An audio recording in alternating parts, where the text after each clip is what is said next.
Bismillahirrahmanirrahim. Assalamualaikum warahmatullahi wabarakatuh. Saya ucapkan kepada semua ahli panel. Saya Nurul Arlina binti Roswanwahi merupakan moderator anda bagi tajuk forum kita pada hari ini, iaitu penggunaan dialek dalam pertuturan masyarakat di Malaysia. Sebelum kita pergi lebih lanjut, molek sekiranya kita berkenalan terlebih dahulu dengan dua orang ahli panel kita pada hari ini. Dipersilakan kedua-dua ahli panel untuk memperkenalkan diri anda.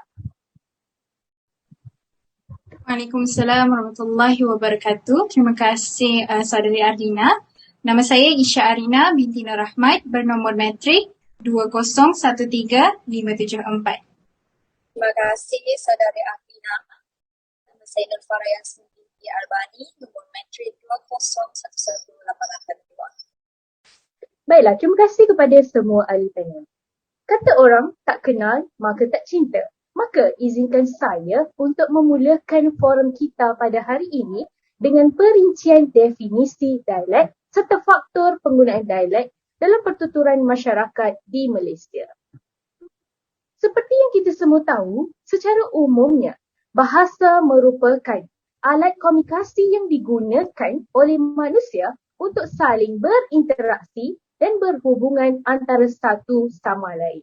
Bahasa dituturkan oleh banyak penutur, maka penggunaan bahasa bagi setiap kelompok penutur adalah berbeza bergantung kepada pergaulan, cara hidup dan ruang geografi. Perbezaan tersebut seterusnya menyumbang kepada kelainan dalam penggunaan bahasa, lalu terbentuklah suatu bentuk pertuturan yang hanya dituturkan oleh kelompok tertentu. Bentuk pertuturan yang berbeza dari segi ragam pertuturan itu dikenali sebagai dialek. Hal ini bertepatan dengan definisi dialek yang diberikan oleh kebanyakan ahli dialektologi, yakni Collins 1986 menyatakan bahawa dialek ialah satu ragam bahasa yang dapat dibezakan dengan ciri lafaz, kosakata atau tata bahasanya.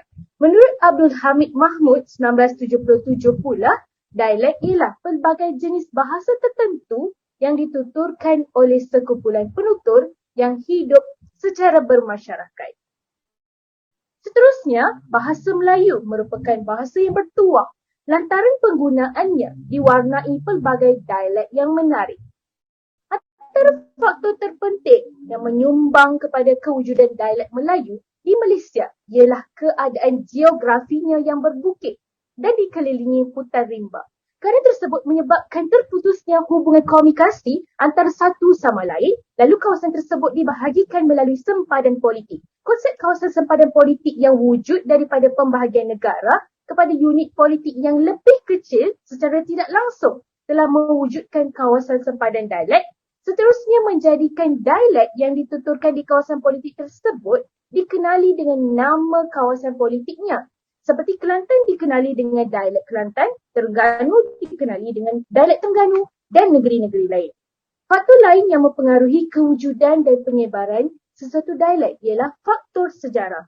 Contohnya di negeri Perak mempunyai 5 jenis dialek yang utama, iaitu dialek utara, Patani, Kepulauan Indonesia, Selatan Semenanjung dan Lembah Sungai Perak. Oleh sebab negeri Perak ini mempunyai sempadan dengan negeri lain, maka ia tidak ketinggalan daripada menerima pengaruh dialek negeri lain. Misalnya penduduk Perak di bahagian utara, di Kerian dan Larut Matang seperti di Bagan Serai, Taiping dan Parit Buntah sehingga Pantai Remis lebih terpengaruh dengan dialek Kedah. Hal ini disebabkan oleh peristiwa sejarah lalu, iaitu sebahagian besar penduduk di kawasan tersebut berasal dari Kedah telah berhijrah ke Perak akibat daripada ancaman Siam pada tahun 1821. Secara umumnya, dialek berperanan sebagai lambang jati diri individu dan kelompoknya. Dengan itu, seseorang penutur diidentifikasikan sebagai penutur sesebuah komunikasi melalui kosakata dan gaya percakapan. Hal ini bertepatan dengan pandangan Noria 2018 yang menjelaskan bahawa dialek merupakan lencana jati diri bagi penutur. Hal ini bermakna kecintaan dan kesetiaan terhadap sesuatu dialek akan membawa kepada pembentukan jati dirinya. Seterusnya saya ingin bertanya kepada saudari Isha Arina, bolehkah anda memberi penjelasan lebih lanjut mengenai topik kita pada hari ini? Mungkin saudari Isha Arina yang comelote ini boleh memberikan penjelasan mengenai perbezaan dialek-dialek yang terdapat di negara kita. Dipersilakan. Baiklah, terima kasih saudari Adlina. Sungguh padat ya penerangan saudari Adlina tentang dialek sebentar tadi. Baiklah, saya akan teruskan dengan jenis dialek dan juga saya akan menerangkan ataupun berkongsi tentang perbezaan dialek-dialek yang terdapat di Malaysia. Baiklah, pada hari ini saya akan berkongsi dengan anda semua dua jenis dialek, iaitu dialek geografi dan juga dialek sosial. Baiklah, kita pergi dahulu dialek geografi. Dialek geografi ini ialah variasi bahasa yang wujud akibat faktor pengguna. Sebagai pengguna bahasa ataupun kita sendiri telah mewujudkan satu variasi dialek sebagai dialek geografi ini. Hal ini bermaksud sekumpulan pengguna bahasa yang berasal dari daerah ataupun kawasan geografi yang sama menuturkan dialek yang sama. Baiklah, dialek geografi ini wujud akibat daripada faktor kawasan ataupun daerah yang sama. Maka ia menghasilkan dua perbezaan. Perbezaan yang pertama ialah perbezaan sebutan dialek geografi. Perbezaan yang pertama ialah perbezaan sebutan dialek geografi. Perbezaan tempat asal pengguna menyebabkan perbezaan lafaz ataupun sebutan antara dialek. Hal ini menunjukkan bahawa akibat daripada tempat yang berbeza, setiap pengguna bahasa ataupun setiap penutur akan menyebut sesuatu perkataan itu dengan cara yang berbeza, walaupun perkataan tersebut adalah perkataan yang sama. Sebagai contoh, perkataan cair disebut sebagai cayang di negeri Kedah. Perkataan bekas disebut bekah ataupun bekeh di daerah Kedah dan juga daerah Perak. Seterusnya, perbezaan yang terhasil dalam dialek geografi ialah perbezaan tempat asal pengguna menyebabkan perbezaan kosakata antara dialek. Amsilnya, mereka ingin mengatakan sesuatu hal yang sama, tetapi pemilihan kosakata ataupun perkataan mereka berbeza berdasarkan tempat tinggal ataupun berdasarkan daerah di mana mereka berasal. Misalnya, di dalam bahasa Melayu, di dalam bahasa Melayu baku, perkataan bercerita menjadi kosakata bersoreh di dalam dialek Perak. Manakala perkataan halau di bahasa Melayu baku disebut sebagai hincit di dalam dialek geografi Perak. Baiklah, kita beralih pula kepada dialek sosial. Dialek sosial merupakan sejenis variasi bahasa yang dapat dibezakan secara jelas daripada variasi bahasa yang lain. Melalui cara kita membezakan dialek ini adalah dengan ciri lafaz, iaitu cara dia menyebut, kosakata ataupun pemilihan perkataan dan juga tata bahasa, susunan ayat dan juga dan yang lain-lain lagi. Baiklah, disebabkan kenapa ianya berbeza? Hal ini disebabkan oleh kumpulan penutur yang berbeza. Baiklah, kita lihat dalam satu contoh iaitu kumpulan sosial yang berbeza. Kumpulan sosial ini ditentukan oleh faktor sosial yang terlalu banyak seperti faktor pendidikan, pekerjaan, tempat kediaman, tahap pendapatan dan juga faktor-faktor yang lain seperti umur jantina, status sosial, etnik dan sebagainya. Baiklah, semua aspek sosial yang melingkari kehidupan kita boleh menjadi faktor sosial yang menyumbang kepada wujudnya kumpulan sosial tertentu yang akhirnya kumpulan sosial ini akan membentuk dialek sosial tertentu dalam pertuturan manusia. Baiklah, dalam bahasa Melayu terdapat banyak dialek sosial yang terhasil akibat faktor sosial yang berbeza, antaranya Golongan remaja menghasilkan bahasa Selangor. Golongan Rockers pula menghasilkan bahasa Protem, manakala faktor sosial seperti etnik India dan Cina menghasilkan bahasa Pidgin dan Creole. Baiklah, bagi soalan saudari iaitu perbezaan di antara dialek geografi dan juga dialek sosial, saya akan memberi penerangan tentang perbezaan. Saya mempunyai 3 data, iaitu pertama sekali perbezaan yang saya dapat iaitu sebutan tata bahasa dan juga kata ganti nama. Baiklah, dialek geografi mempunyai sebutan yang berbeza mengikut tempat penutur itu sendiri. Saya bagi contoh yang mudah. Perkataan ayam dalam bahasa baku disebut sebagai aye di Kelantan dan ayam di Terengganu. Jadi di sini kita dapat lihat berlakunya perbezaan sebutan itu sendiri mengikut tempat penutur itu sendiri. Dan dari segi dialek sosial pula, sebutan yang dituturkan oleh penutur kebanyakannya dipengaruhi oleh bahasa ibunda penutur itu sendiri. Saya bagi contoh, orang Cina menyebut orang sebagai olang. Jadi di sini kita dapat lihat bahasa ibunda masyarakat Cina mempengaruhi dialek sosial yang dituturkan oleh orang Cina. Baiklah, perbezaan yang kedua pula ialah tata bahasa.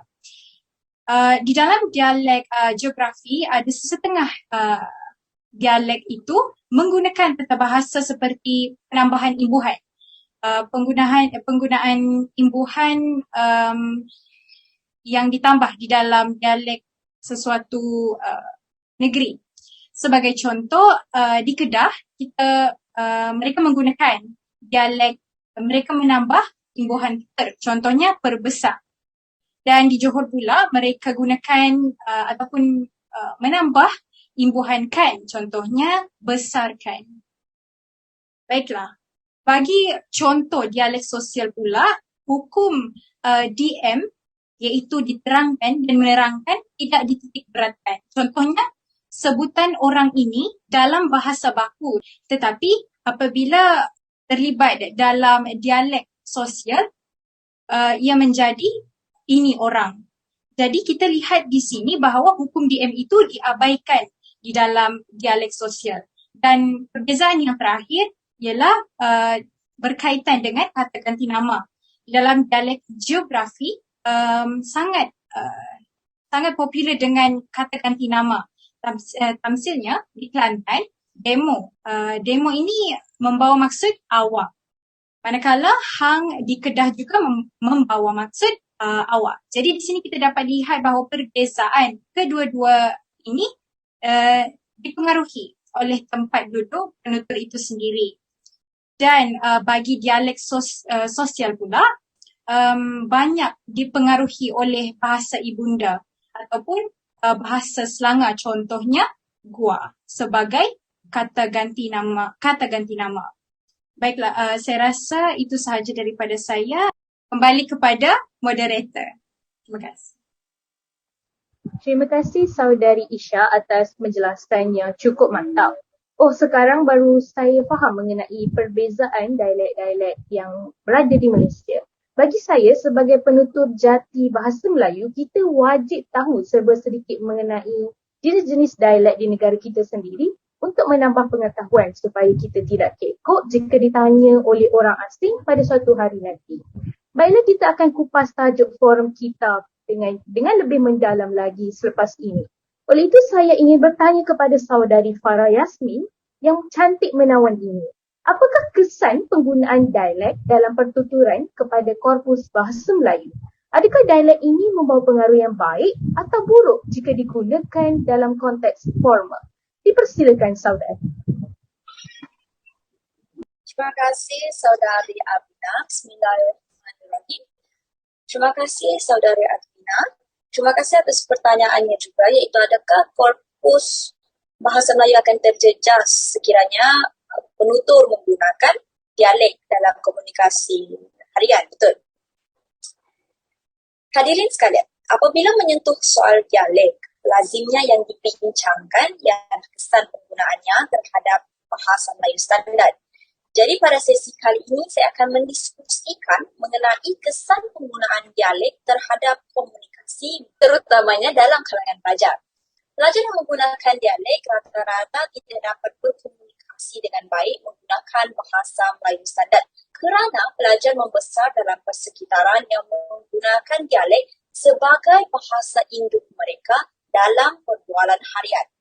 Meskipun mempunyai isu bertutur dalam bahasa Melayu standard, pelajar masih mampu memperoleh markah yang tinggi dalam peperiksaan mata pelajaran bahasa Melayu. Seiring dengan kenyataan Salina Jaafar pada tahun 2015 dan Hasan Ahmad pada tahun 2000, terdapat ramai pelajar, terutamanya pelajar bukan Melayu yang mendapat keputusan cemerlang dalam subjek bahasa Melayu namun gagal berkomunikasi dalam bahasa Melayu yang betul. Penggunaan dialek dalam komunikasi boleh membawa kepada kemerosotan tahap keyakinan diri untuk berkomunikasi dalam bahasa Melayu. Ini menjejaskan mutu bahasa Melayu standard dalam komunikasi lisan. Kenyataan Ahmad pada tahun 2006 yang menyebut berkenaan hubungan antara kelemahan sebutan penutur yang dipengaruhi sebutan dialek tempatan yang disebabkan oleh proses peleburan terhadap setengah-setengah kataan. Contoh lain saya berikan. Apabila melibatkan aktiviti pengucapan awam atau aktiviti yang melibatkan komunikasi, pelajar menjadi gelisah dan tidak dapat bertutur dengan lancar kerana mereka menghadapi kesukaran menukar kod bahasa dan menyingkirkan lenggok dialek secara langsung atau tidak langsung. Ini amat membimbangkan kerana sebutan yang betul dan jelas adalah sangat penting agar mesej yang disampaikan mudah difahami dan tidak disalah tafsir. Said Muhassin dan Fatia pada tahun 2020 ada menyatakan bahawa faktor pengaruh dialek turut berperanan menimbulkan gangguan terhadap perkembangan kemahiran komunikasi bahasa Melayu pelajar dan merupakan satu faktor yang dominan. Gangguan ini juga merupakan masalah utama yang seiring dihadapi para guru kerana penguasaan asas bahasa Melayu yang lemah dalam kalangan pelajar mempunyai hubungan dengan pengaruh dialek dan akhirnya konteks dan mesej yang ingin disampaikan tidak difahami pendengar. Maka secara konklusinya, isu penggunaan dialek ini tidak boleh dipandang enteng. Ramai yang mengatakan bahawa dialek hanyalah bahasa yang digunakan dalam penuturan tidak formal. Namun kita berpegang pada pepatah Melayu, Allah bisa tegal biasa. Terdapat beberapa perkataan yang jauh berbeza sebutannya dari sebutan standar. Contohnya, kelapa yang disebut nyok dalam beberapa dialek utara.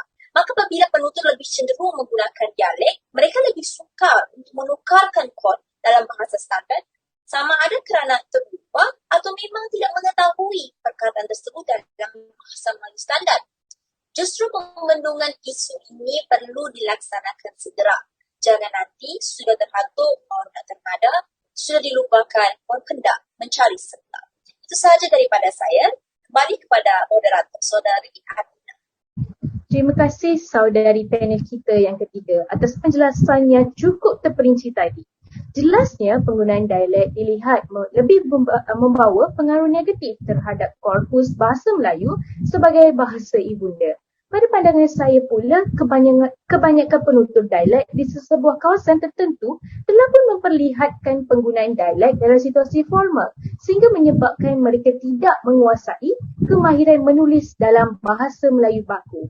Akibatnya, para penutur natif bahasa Melayu boleh menjadi kurang cekap atau tidak mahir langsung dalam menggunakannya. Fenomena ini sekiranya tidak diberi perhatian akan mengancam korpus bahasa Melayu sebagai bahasa kebangsaan di negeri kita. Bagi kesimpulan tajuk forum kita pada hari ini, masyarakat di Malaysia sudah sebati dengan penggunaan dialek. Maka sebagai penutur jati bahasa Melayu, kita seharusnya memartabatkan penggunaan bahasa Melayu baku.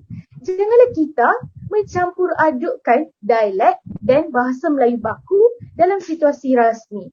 Dan janganlah juga kita melupakan kepelbagaian bahasa sehingga tidak langsung mempunyai pengetahuan mengenai dialek kerana dialek juga merupakan warisan budaya kita. Saya kira itu sahaja bagi rumusan tajuk forum kita pada hari ini. Terima kasih kepada semua ahli panel kerana sudi berkongsi pendapat. Sehingga kita berjumpa lagi di lain masa. Sekian, wabillahi taufiq wal hidayah. Wassalamualaikum warahmatullahi wabarakatuh.